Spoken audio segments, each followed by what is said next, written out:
companheiras, olá companheiros, saudações petistas. Essa é mais uma edição do podcast Em Tempos de Guerra, a Esperança é Vermelha. Hoje é segunda-feira, dia 14 de junho. Eu sou o Patrick e conduzo a conversa junto com vocês.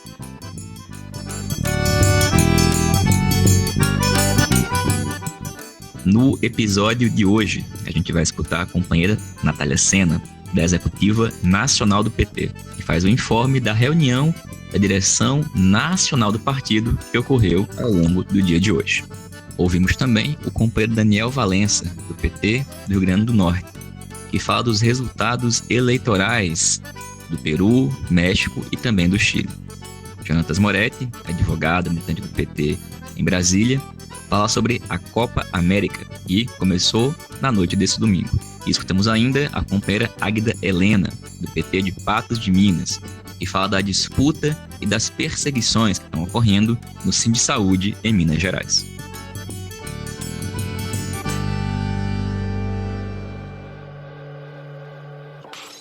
E pessoal, começamos a edição de hoje atualizando os dados da pandemia. Agora há pouco, o CONAS, Conselho Nacional de Secretários Estaduais de Saúde, divulgou os números de hoje.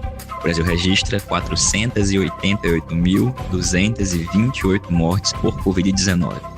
E o país atinge uma média móvel diária, novamente, de 2.000 mortes.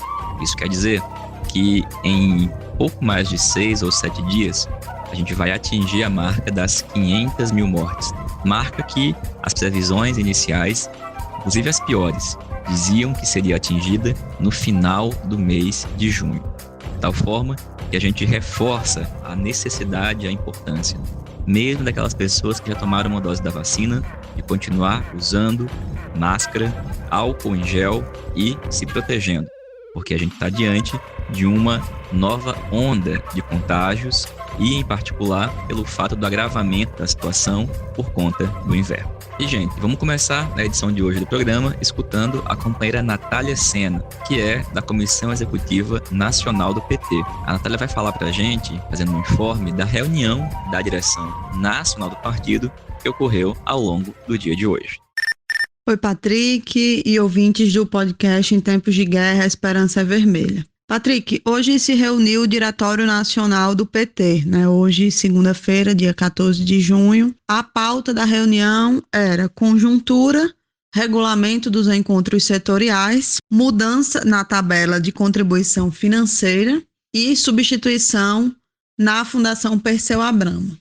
Concretamente, só se discutiu o primeiro e o último ponto, O regulamento dos encontros setoriais ficou encaminhado para a Executiva Nacional debater e aprovar, e a questão da mudança na tabela de contribuição financeira, a Tesouraria solicitou que fosse retirada da pauta. Então, foi discutido o ponto conjuntura e o ponto Fundação Perseu Abramo, no caso, uma substituição na diretoria. E aí, Patrick, o debate de conjuntura foi, na verdade, um debate sobre o tema dos militares, A intenção da própria convocatória era de, ao menos, iniciar a discussão, a lacuna, preencher essa lacuna, que inclusive está no nosso plano de reconstrução e transformação, é uma lacuna sobre esse assunto, Não tem nada na elaboração mais recente do partido sobre o tema dos militares. Então, foram convidadas 3 pessoas para falar sobre o assunto.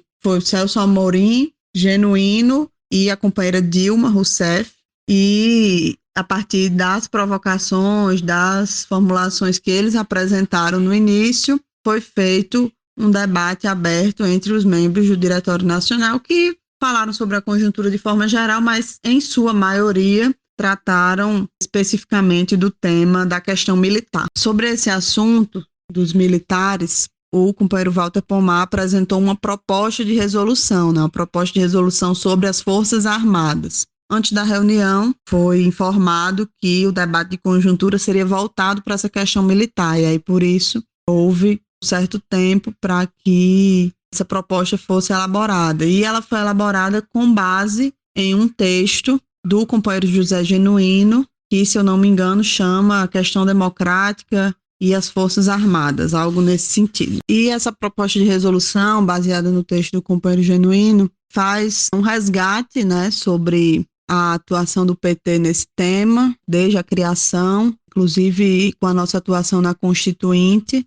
onde a nossa bancada combateu a tutela militar estabelecida pelo artigo 142, além de outros dispositivos que compunham o chamado entulho ditatorial, que tem como exemplo maior a Lei de Segurança Nacional. Além disso, a proposta destaca o investimento nas Forças Armadas que os governos Lula e Dilma fizeram, né, com um relacionamento respeitoso, profissional com os comandantes, com o conjunto das tropas, dando esses como alguns dos exemplos da posição do partido acumulada, né, ao longo das décadas sobre esse assunto, que é o seguinte: o Brasil necessita de forças armadas a serviço da defesa nacional, totalmente subordinadas ao poder civil e integralmente respeitosas da democracia e dos direitos humanos. E aí, a proposta de resolução começa desenvolvendo mais um pouco essas ideias, para em seguida falar do governo Bolsonaro, que na verdade representa o oposto disso, defende forças armadas subordinadas ao comando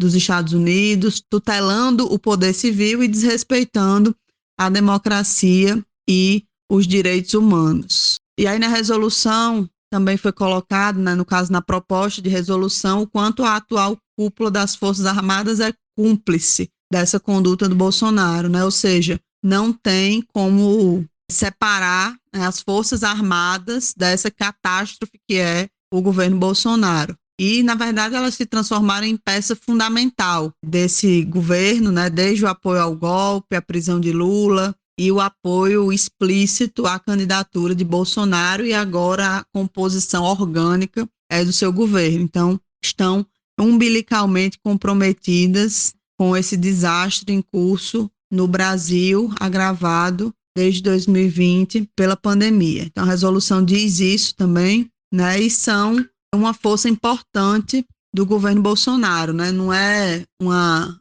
força auxiliar, uma força secundária. Ocupam funções chaves, né? Participam da definição da orientação política geral do governo, exercem tutela e ocupam funções importantes no atual Estado brasileiro. A proposta de resolução apresentada também elenca alguns dos objetivos Política Nacional de Defesa adotada nos governos petistas, né? Então, elenca mais de 10 objetivos, como a garantia da soberania, do patrimônio nacional, a defesa dos interesses nacionais, a contribuição para a preservação da coesão e da unidade nacional, estabilidade regional, enfim, tem lá diversos objetivos que compunham a nossa política de defesa nacional e também coloca alguns elementos sobre o que o 6º Congresso do PT, congresso que aconteceu em 2017, falou sobre o assunto. Nesse congresso foi aprovada uma resolução que dizia o seguinte: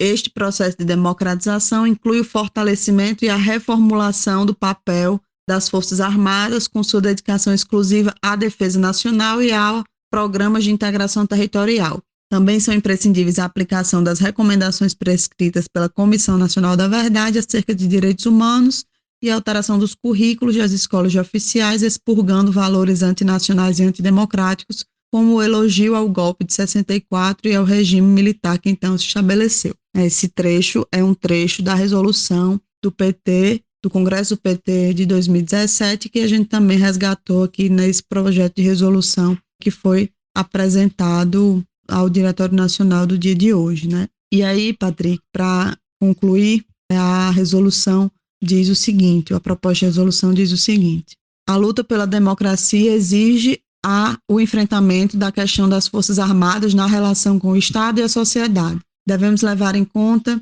as experiências insuficientes, limitadas no tratamento deste tema, inclusive quando governamos o país. Essa tarefa exige compreensão, definições claras e capacidade política de enfrentar os desafios e os dilemas históricos de nosso país. A mudança do artigo 142 da Constituição é um ponto importante na luta democrática. O conceito de lei e ordem serve a uma política de segurança e não de defesa nacional. Ao mesmo tempo, o próprio artigo 142 dá margem a um exclusivismo ideologizado do conceito que se faz de pátria para justificar o intervencionismo político e não deixa clara a relação com os demais poderes constitucionais. Defendemos a extinção do sistema de justiça militar, objetivando diminuir o corporativismo e a impunidade.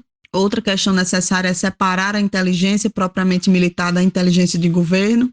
Temos que evitar o poder paralelo deste sistema que acaba corroendo o Estado Democrático de Direito. Defendemos a desmilitarização da segurança pública. Ao lado da reforma na segurança pública dos estados, propomos a criação da Guarda Nacional vinculada ao Ministério da Justiça, com atuação nas áreas sensíveis do crime organizado e das forças milicianas no setor portuário e das fronteiras. E aí vai colocando aí outras propostas, enfim. Esse é um pouco, eu li alguns trechos, né, dessa proposta de resolução que foi apresentada por nós hoje na reunião do Diretório Nacional. Mas o fato é que nenhuma proposta de resolução foi votada. A decisão da maioria do diretório foi de apenas debater o assunto e não aprovar um texto específico sobre o tema, né? Então, após as falas dos companheiros Celso Amorim, Genuíno e Dilma, foi feito um debate e foi encaminhado a partir desse debate a criação de uma comissão que, num lapso aí temporal que não está definido qual vai trabalhar uma posição pública do partido sobre o tema da questão militar. É isso, esse foi um pouco do resumo, né, do que aconteceu na reunião de hoje. O companheiro Genuíno e a companheira Dilma fizeram uma fala numa linha parecida, né, nessa linha um pouco parecida, inclusive com a resolução que a gente apresentou, identificando o problema das Forças Armadas como um problema estrutural do Estado brasileiro, que só vai se alterar, tirando como consequência que a alteração da situação relativa às Forças Armadas hoje só vai acontecer com uma mudança na correlação de forças política, né? O companheiro Celso Amorim vai numa pegada diferente, tem um pouco mais de, digamos assim, crença na viabilidade de diálogos, de soluções combinadas com as cúpulas das Forças Armadas. Então, nesse sentido, houve nitidamente posições diferentes, né, que foram colocadas no debate, e a ideia é que isso se acumule aí ao longo das próximas semanas, meses, para que o partido possa finalmente suprir essa lacuna que é ter uma posição pública e explícita sobre esse assunto fundamental na atual conjuntura hoje do Brasil. É isso. Valeu, Natália. Obrigado, companheira. Gente, esse fim de semana teve eleição no Chile e ao longo dos últimos dias a gente veio acompanhando a apuração das eleições no Peru. Vamos escutar agora o companheiro Daniel Valença, que faz um comentário sobre essas e outras eleições aqui na região. Olá, Patrick. Olá, ouvintes do podcast Em Tempos de Guerra, Esperança Vermelha. Olha, Patrick, hoje, segunda-feira, 19 horas, a Oficina Nacional de Processos Eleitorais, a ONPE do Peru, ainda não oficializou a eleição de Pedro Castillo. Neste momento, ele tem 8.833.000 votos e a candidatura do Fujimorismo tem 8.785.000 votos. É importante lembrar que há poucos dias a Justiça Eleitoral peruana abriu um precedente para novos recursos em relação à contestação de atas. Poucas horas depois, após a pressão não só do presidente eleito Pedro Castillo e seu partido, mas de observadores internacionais e outras instituições, houve um recuo, pois tal decisão estava fora da previsão legal peruana, mas nós seguimos nesta direção de confirmação da eleição de Pedro Castillo. Do ponto de vista eleitoral é impossível ser revertido, mas ao mesmo tempo o fujimorismo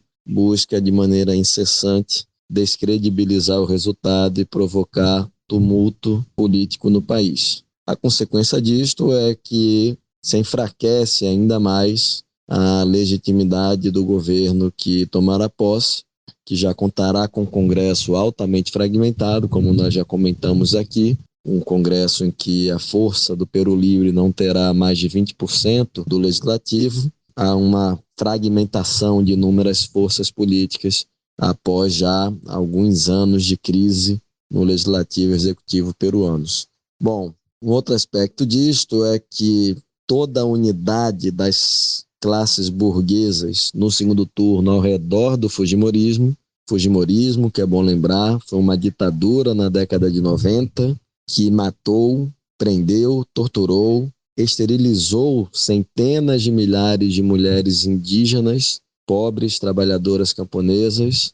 Este Fujimorismo implementou o neoliberalismo a partir deste controle ferrenho do poder político. E as elites locais participaram desse processo político. E aí, quando nós estamos em um momento de polarização, com a possibilidade de vitória de uma candidatura socialista, de esquerda, comprometida com a nacionalização de setores estratégicos, comprometida com uma nova constituinte, com tentar superar a crise econômica política peruana e dar uma guinada nos seus objetivos e nas suas inserções na geopolítica internacional, o que nós vimos foi uma grande unidade dessas classes burguesas ao redor da Keiko Fujimori e que todo esse bloco das elites locais foi derrotado pelo campesinato indígena e pelas amplas massas das classes trabalhadoras peruanas, especialmente aquelas situadas no interior,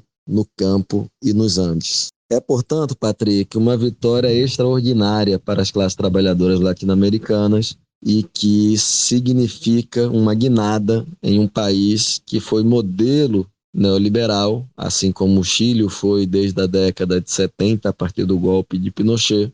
O Peru foi um outro grande modelo do neoliberalismo e de alinhamento ao imperialismo norte-americano, tanto que o principal grupo que representa esse alinhamento é o Grupo de Lima, que a partir de agora terá de ou mudar de nome ou ser extinto. Por outro lado, Patrick, há uma questão histórica extraordinária.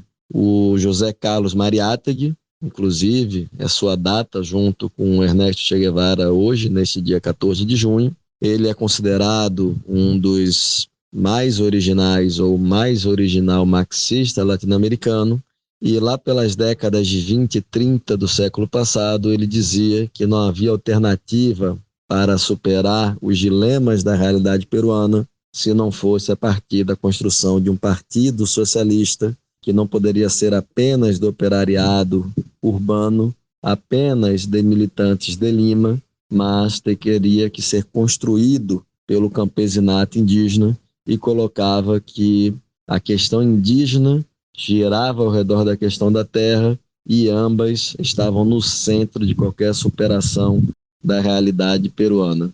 Bom, passado-se um século, nós vemos que foi justamente este campesinato indígena que derrotou o Lima e derrotou as classes burguesas peruanas a partir de uma mobilização extraordinária e totalmente imprevisível há poucos meses atrás, apesar de ser este campesinato indígena um sujeito histórico recorrente ao longo da história peruana. Nós escutamos e assistimos inúmeras críticas que inclusive terminaram por serem recepcionadas por setores de esquerda, mas que na verdade teve seu início justamente nas classes burguesas peruanas e sua reprodução nos instrumentos de hegemonia da burguesia brasileira, como, por exemplo, quando nós pegamos a Folha de São Paulo, que falou em um dos seus editoriais, em um dos seus textos sobre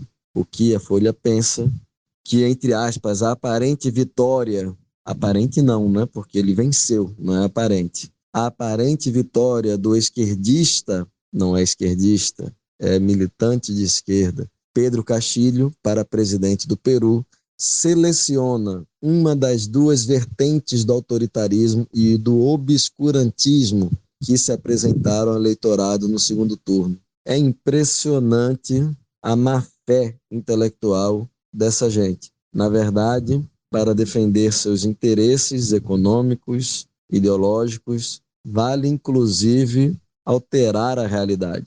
É bem verdade que Pedro Castilho não defende direito ao aborto legal e seguro, o casamento de pessoas LGBTs, dentre outras pautas de direitos individuais que nós defendemos. Por outro lado, é bem verdade também que esta é a posição desta base social da qual ele faz parte. Ele é o reflexo dessa base social. ele não é um ser político apartado da sua luta e da sua história.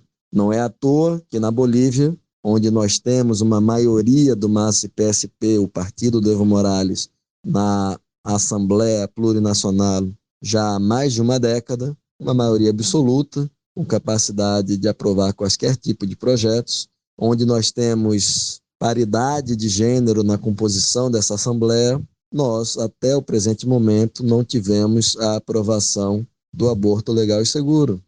Da mesma maneira, nós podemos pegar declarações de Evo Morales, que são declarações preconceituosas. Isto inviabiliza, isto tira a importância de todo o processo político construído por estas classes trabalhadoras, camponesas, indígenas originárias, bolivianas, e que transformou radicalmente a realidade dessas pessoas, apesar de seus limites e suas contradições. Eu creio que não. Foi inclusive no governo Evo que se aprovou a lei do nome social, que é um pequeno avanço, mas que mostra que este é um falso debate, em que você coloca no mesmo patamar contradições de um lado com um lado ditatorial que fez uma política de esterilização forçada de centenas de milhares de mulheres indígenas, como se fossem a mesma coisa.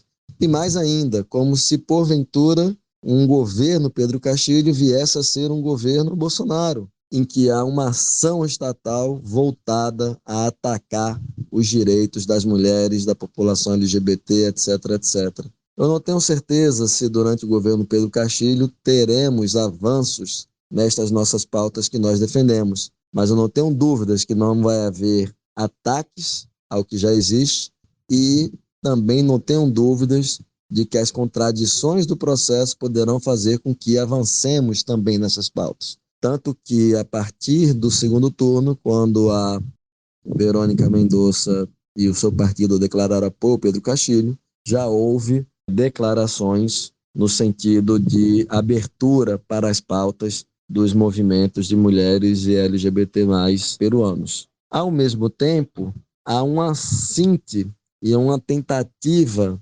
de cooptação do governo eleito por parte das burguesias peruanas. Todas as matérias, todos os comentários são no sentido de que, se o governo eleito não mudar a sua radicalidade, o Peru entrará em crise, como se o Peru não tivesse vivido em crise ao longo das últimas décadas. Ou seja, primeiro se descredibilizou o resultado eleitoral, foi um resultado potente, numa eleição com 18 candidaturas, Pedro Castilho alcançou ao redor de 19% dos votos, sem ter uma inserção em Lima.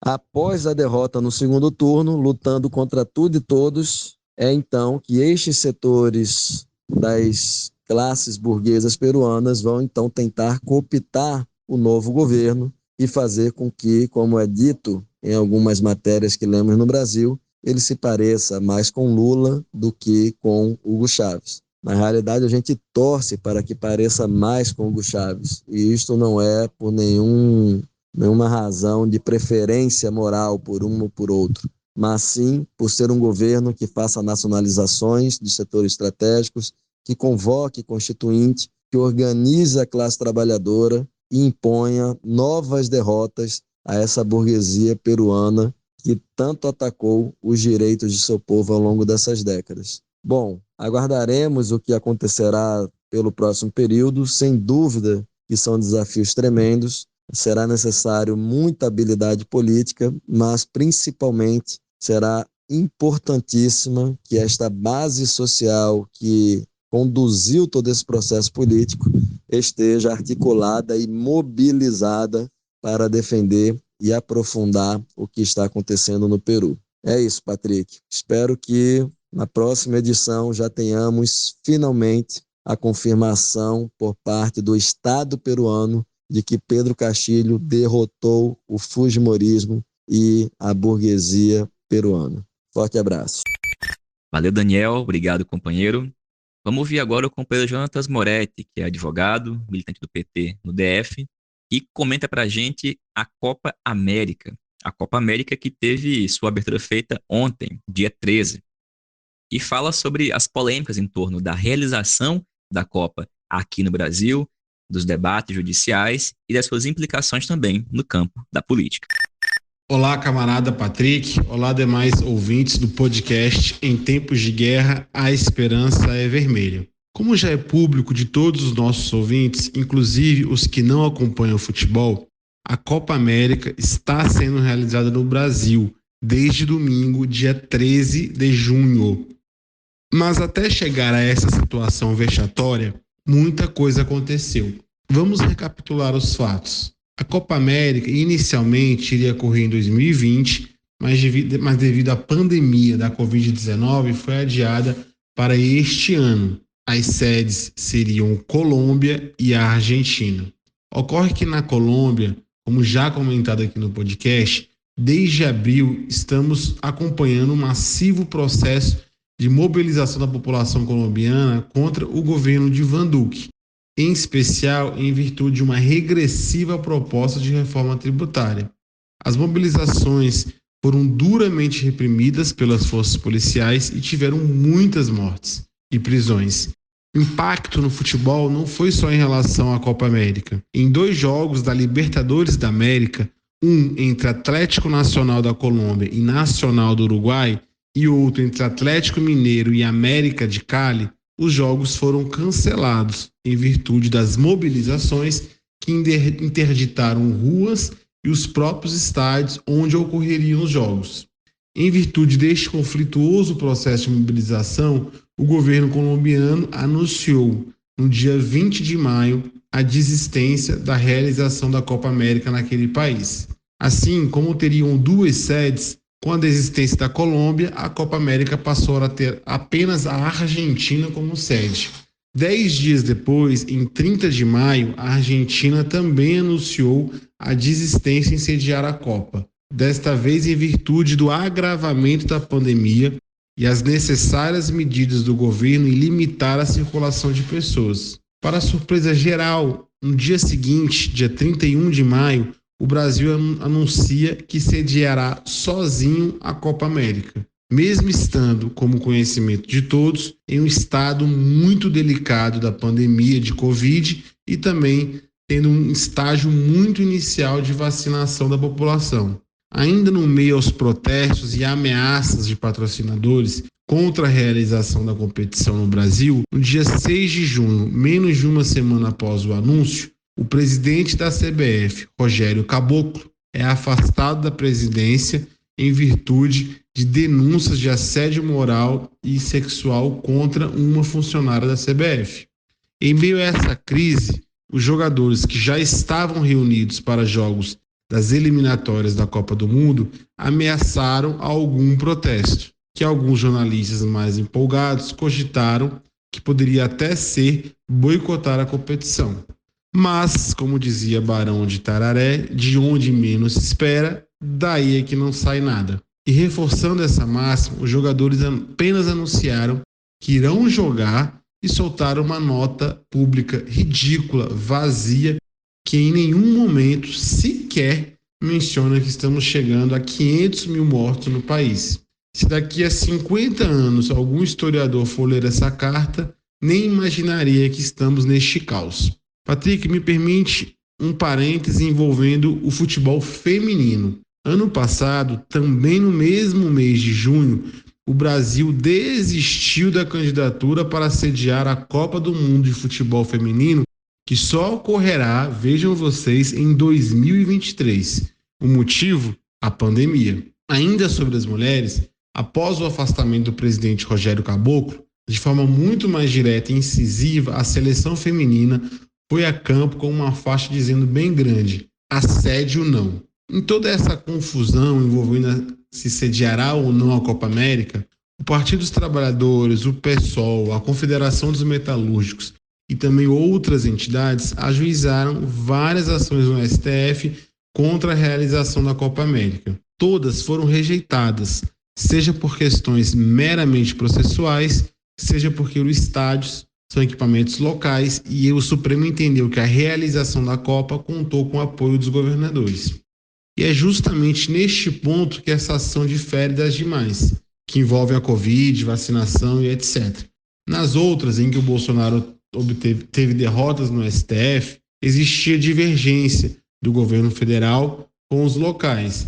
Nessa, ao menos quanto aos 3 estados e o DF, existe uma convergência de opiniões. A realização da Copa América foi utilizada pelo Bolsonaro para arregimentar e mobilizar sua base mais orgânica de 2 formas. A primeira, na ofensiva contra o isolamento social e a defesa da abertura de comércio de forma irrestrita, e a segunda para bater na Rede Globo de televisão, que foi contra a realização da Copa América.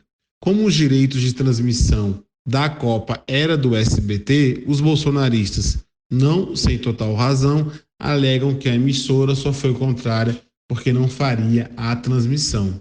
O fato é que a Copa América tem sido um fiasco, seja porque contou com ameaças e não muito entusiasmo dos patrocinadores, seja porque em sua abertura no domingo, dia 13 de junho, teve a menor audiência da história da competição, não conseguindo superar sequer o Domingão do Faustão, apesar de ter sido a melhor audiência da SBT na última década. Indiscutivelmente, a baixa audiência tem relação com os jogos não terem passado na Globo, mas não só. É nítido, entre quem acompanha mais de perto o futebol, um certo distanciamento da torcida com a Copa, em especial pelo fato de os campeonatos no Brasil também estarem ocorrendo sem paralisação. Por fim, importante ressaltar que a Copa América, além de ser um fracasso de audiência, também é um desastre de saúde pública. Nesta segunda, que é apenas o segundo dia de competição, já temos 41 casos de Covid, sendo 31 entre jogadores, outros 10 entre trabalhadores da rede hoteleira, onde os atletas e comissão técnica estão hospedados. Valeu, Moretti. Obrigado, companheiro.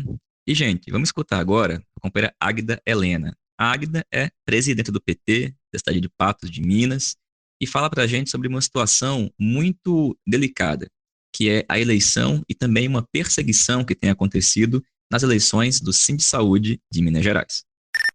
Boa noite, companheirada. Águida Helena, presidente do PT de Patos de Minas, articulação de esquerda, Minas Gerais. Estou aqui hoje denunciando um golpe dentro do maior sindicato da saúde de Minas Gerais, alinhado a o golpe da terceirização da rede de saúde, da rede hospitalar, a maior da América Latina, FHEMIG, junto com o governo Renato Barros, prepara a terceirização e o domínio do Sindsaúde MG. Há 1 ano e meio, começou o processo eleitoral dentro do Sindsaúde. Em Congresso foi eleita uma comissão eleitoral. Somente uma chapa inscrita poderia concorrer. Ocuparam o sindicato, agrediram uma companheira lá dentro, compuseram outra comissão eleitoral e toca o barco. Novamente, inscrição de chapa, somente uma chapa, a chapa 1, poderia continuar no processo. Suspender a eleição. Trancaram o sindicato, porque agora é pandemia. 1 ano e meio dentro dos hospitais, nós estamos apenas com o apoio de 2 diretores, Neuza Freitas e Gilberto Fragoso. Renato Barros trancou o sindicato, o departamento jurídico, alinhado ao governo Zema, que também pela 3ª vez lançou o edital retificado de terceirização da rede FHEMIG. A terceirização começa aqui, em Patos de Minas, no Agarrade. Momento muito difícil para nós trabalhadores e também para a população. Estão privatizando o único hospital regional numa região de 33 municípios. E isso tudo passando pela reforma administrativa da rede FHEMIG, que foi assinada por Renato Barros e Ederson, presidente do Conselho Estadual, companheiros do Partido dos Trabalhadores. Essa nova comissão eleitoral, que foi indicada por eles, tem na comissão, como membro, o agressor chamado Francisco, do sul de Minas, também do PT. Agrediu Sandra Oliveira, companheira nossa de Teófilo Otoni da CNTSS. Então, tudo na justiça. Aguardamos que a justiça seja feita, que nosso hospital Agarrade, que a rede FHEMIG não seja entregue a iniciativa privada e que o Sindsaúde, que seja feito justiça, que Renato Barros, há 40 anos, não consiga mais fraudar o sindicato grande, que é o sindicato onde nós todos contribuímos mensalmente, 40 anos sem prestação de conta. E hoje nós pedimos 2 milhões e 500 sem prestação nenhuma de conta. E o sindicato fechado. E nós aqui, né, frente de pandemia, frente na luta, frente do trabalho, sem nenhum apoio. E é isso que nós estamos denunciando. A terceirização da Rede FEMIG passa pelas mãos de Renato Barros, dentro do Sindsaúde MG. Aguardamos a justiça, não vamos nos calar, mas é o que eles querem. A entrega e os trabalhadores com mordaça, porque Neuza Freitas e Gilberto estão suspensos. E estão atrás da minha exoneração. Mas não vão conseguir e não vão nos calar. Mais vale a luta do que a cabeça baixa. E isso não vai acontecer. E é isso que eu denuncio aqui, um golpe. A terceirização da saúde pelas mãos do Sindsaúde MG, de seus diretores, Renato e companhia. É isso aí, pessoal. Vamos firme, não vamos abaixar a cabeça e não vamos nos colocar mordaça, não. Por isso, em todos os espaços, nós vamos denunciar. Obrigada, até mais, companheirada. Valeu, Águida. Obrigado, companheira. Tamo junto. Pessoal, essa foi mais uma edição do podcast Em Tempos de Guerra, A Esperança é Vermelha. Como vocês sabem, uma publicação que sai todas as segundas e sextas-feiras, totalmente construída por meio de troca de áudios de WhatsApp, com militantes do PT espalhados por todo o país. Nos encontramos na sexta-feira, lembrando que na quinta tem programa Antivírus, no Facebook e YouTube do canal Página 13. Nos encontramos em breve, saudações petistas e até mais.